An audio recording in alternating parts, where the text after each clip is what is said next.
Moi, la chose que je vois, c'est qu'on est en train de pousser la France à prendre position. Alors certes, on s'est cornérisé, comme l'a dit tout à l'heure le général Desportes, avec la question de la ligne rouge, mais on n'est pas du tout obligé de rester dans cette erreur. Il y a un piège narcissique qui est tendu aujourd'hui au président Macron, et j'espère bien, et je suis ici et je suis ravie de pouvoir le dire, il ne faut pas qu'il tombe dans ce piège. C'est-à-dire le piège narcissique. Le piège narcissique, c'est le piège qui vise à lui le pousser à intervenir aux côtés des Occidentaux, des Anglo-Saxons, des Anglais et des Américains, au nom prétendument justement de la morale, de quelque chose qu'il faudrait absolument faire. Or, ce qu'il faut comprendre, c'est que dans ce conflit, ce qui est en jeu, c'est la repolarisation du monde, c'est-à-dire les Américains sont en train de faire rentrer l'Europe dans le rang.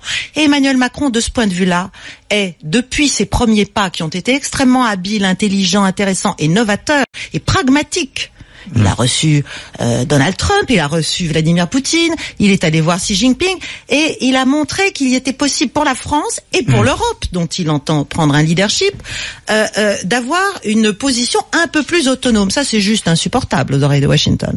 Donc on est dans une vaste manœuvre de remise en cohérence, on va dire, autour de l'Alliance Atlantique, parce qu'il y a des enjeux de défense considérables derrière ça, et autour de Washington. Face à qui? Face à la Chine et face à la Russie en premier rideau.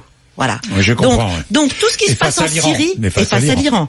Et tout ce qui se passe en Syrie, il faut le voir comme ça. C'est un entonnoir. Avec aussi Israël et l'Arabie Saoudite qui viennent se greffer là-dessus, toujours face à l'Iran en ce qui concerne l'Arabie Saoudite. Justement, puisque donc là il y a une idylle, n'est-ce pas, qui se noue, mais qui est une idylle extrêmement pragmatique, puisqu'il s'agit face à l'Iran de montrer que l'Arabie Saoudite, elle aussi, peut prétendre et grâce à une forme de modernité et grâce à la jeunesse, n'est-ce pas, de son nouveau prince héritier, eh bien pourquoi pas. Et donc on voit bien qu'il y a des réalignements d'alliances, si vous voulez.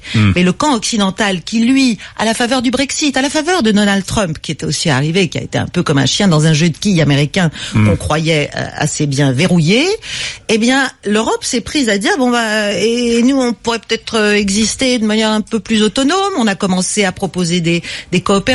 Emmanuel Macron avait des ambitions, et là on est en train c'est toute une séquence, hein. Il y a un certain nombre d'affaires, il n'y a pas que cette affaire de gaz chimique.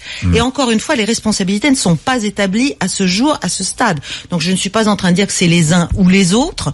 Je dis qu'il faut vraiment prudence garder, ne pas tomber dans ce piège, et que la marge de manœuvre, la crédibilité française, elle est ailleurs. Elle est dans notre intelligence des situations.